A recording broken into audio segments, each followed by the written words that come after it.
Welcome back to Rome. My guest tonight is entering his 6th season in the NFL, all with Arizona. He was second on that team in sacks a year ago. I'm joined by Cardinals defensive end Calais Campbell. Calais, good to visit with you. What's going on?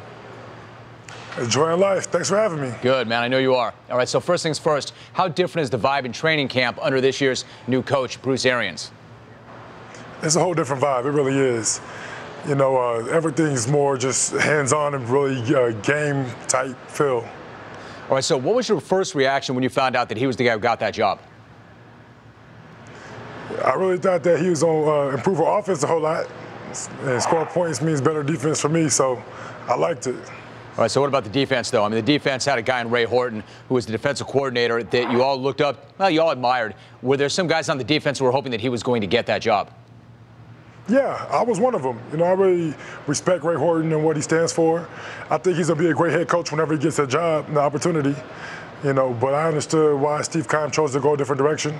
You know, Bruce Arians is a great coach, and I really enjoy playing for him so far. All right, so you got a new defensive coordinator in Todd Bowles as well. How different is his defense than the one you were running before? It's really not that different. You know, the biggest difference is the technique stuff. You know, he wants to be more aggressive, and he tries to create blitzes that really create one-on-one matchups, which is going to be beneficial for me and other D linemen because, you know, sometimes in the 3-4s you get kind of two-gapping. But this is a situation where we can just go ahead and attack. All right, so the defense is similar. The attitude might be a little bit different. You look at the division you're in right now, arguably the toughest division in football. Clearly you guys are improved over last year. You can see that even on paper. Are you good enough, though, to win the NFC West? I believe so. You know, I really do. I know a lot of other people don't really believe it, but that's our job to go out there and show them. All right, so what makes you think you can? You know, I really feel like we've played them tough over the last couple of years, and we did that without really having all the pieces in place. So now that we have the right pieces in place and how hard we've been working, I really feel like we can beat anybody we play against. All right, I'm going to assume that one of the pieces you're talking about is the quarterback piece. Carson Palmer's in right now. At this stage of his career, does he look to you like he's a Super Bowl caliber quarterback? 100%. You know, I mean, every day we're out here grinding, he's making unbelievable throws. I mean, there's no throw he can't make. You know, I think the biggest question is, can we do it consistently for 16 weeks? All right, so in your mind, was that the biggest reason the team went 5-11 last year? Was it to play the quarterback? Yeah, that was one of the big reasons, but we had a lot of reasons, man. We were just terrible last year, man. As good as we wanted to be, all the pieces weren't in place. All right, so what else has changed? What makes you think that 5-11 is going to be maybe 11-5 or better this year? What else has changed? I really feel like right now just the confidence in the locker room is there. We really believe that if we play together and buy into what Coach B.A. is preaching, we really can be special. You know, we can beat anybody. So I think it's really just a belief that changed. All right, so tell me about your offseason. You reworked your body, retooled your body, among other things. What were some of the things that you were working on? I was trying to slim down a little bit, you know, work on being explosive. You know, when the coach told me that he wanted me to be more aggressive going forward, I figured that I might want to get a little faster again.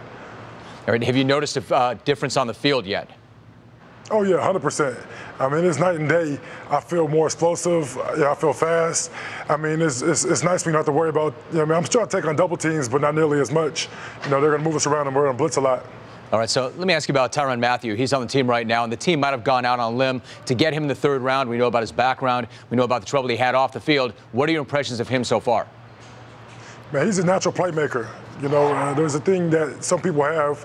It's rare, but he's just a natural football player, you know. No matter when he's on the field, he's going to make plays. That's just the type of player he is.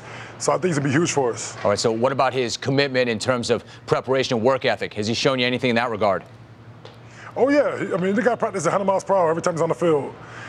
I mean, that's what kind of player I want on my team. It's the kind of player I am. So, you know, I see it in him, and I think he's going to help us win a lot of games this year. All right, the coaches have Patrick Peterson getting some reps on the offense. How's he look to you offensively? I mean, is that a guy who can have an impact offensively? Yeah, I think he will have an impact offensively. I just want to make sure that we don't use him too much because we need him on defense. Let me ask you about your linebacker, Darrell Washington, a guy he's actually played very well there, but he's gotten into trouble. He had a 4-game suspension because he violated the league's substance abuse policy. Then he had a domestic violence charge as well. Bottom line, you're not going to have him for a while. How much will the defense miss him? We'll miss him a lot. You know, he's probably the best player on the field, in my opinion, both offense and defense. You know, there's nothing he can't do. He's a ball hawk, and he really is a natural leader just by the way he approaches the game.